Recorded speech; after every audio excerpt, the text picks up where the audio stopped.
नमस्कार, आप सभी का मेरे इस चैनल रोचक कथाएं में पुनः स्वागत है।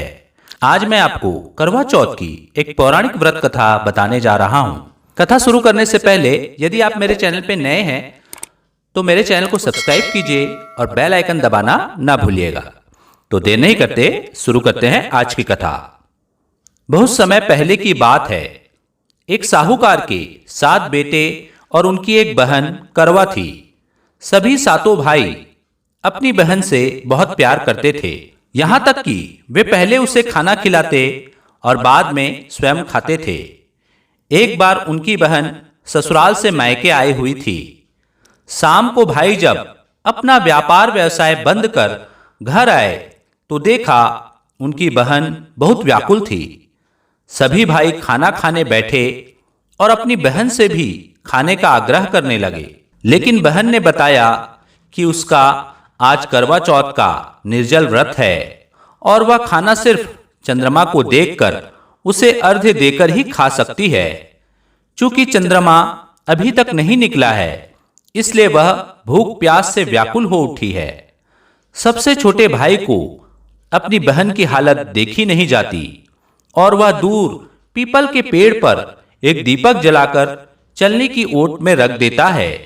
दूर से देखने पर वह ऐसा प्रतीत होता है कि जैसे चतुर्थी का चांद उदित हो रहा हो। इसके बाद भाई अपनी बहन को बताता है कि चांद निकल आया है, तुम उसे अर्घ्य देने के बाद भोजन कर सकती हो। बहन खुशी के मारे सीढ़ियों पर चढ़कर चांद को देखती है, उसे अर्घ्य देकर खाना खाने बैठ जाती है। वह पहला टुकड़ा मुंह में डालती है तो उसे छींक आ जाती है। दूसरा टुकड़ा डालती है तो उसमें बाल निकल आता है और जैसे ही तीसरा टुकड़ा मुंह में डालने की कोशिश करती है तो उसके पति की मृत्यु का समाचार उसे मिलता है। वह बौखला जाती है। उसकी भाभी उसे सच्चाई से अवगत कराती है कि उसके साथ ऐसा क्यों हुआ।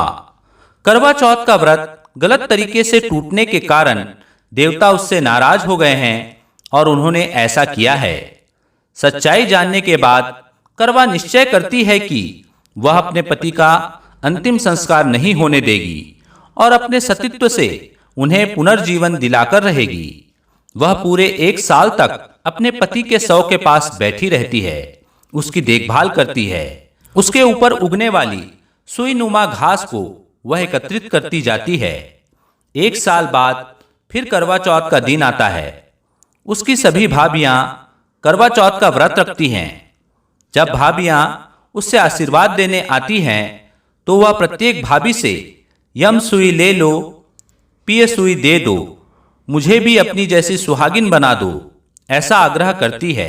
लेकिन हर बार भाभी उसे अगली भाभी से आग्रह करने का कह चली जाती है।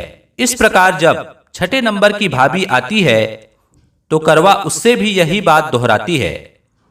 यह भाभी उसे बताती है कि चूंकि सबसे छोटे भाई की वजह से उसका व्रत टूटा था, अतः उसकी पत्नी में ही शक्ति है कि वह तुम्हारे पति को दोबारा जीवित कर सकती है।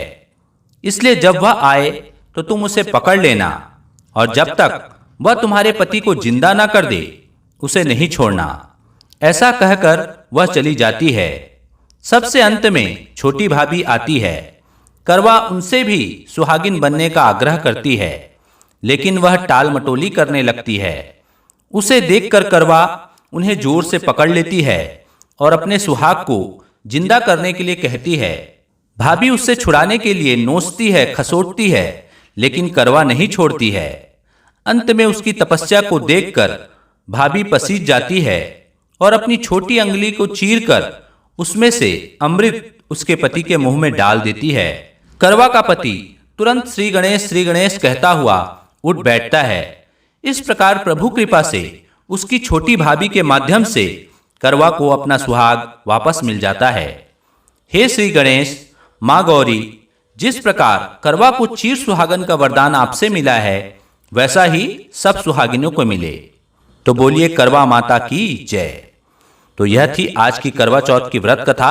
आशा करता हूँ आपको कथा पसंद आई होगी तो मेरे वीडियो को लाइक कीजिए, चैनल को सब्सक्राइब कीजिए और इसे ज़्यादा से ज़्यादा शेयर कीजिए।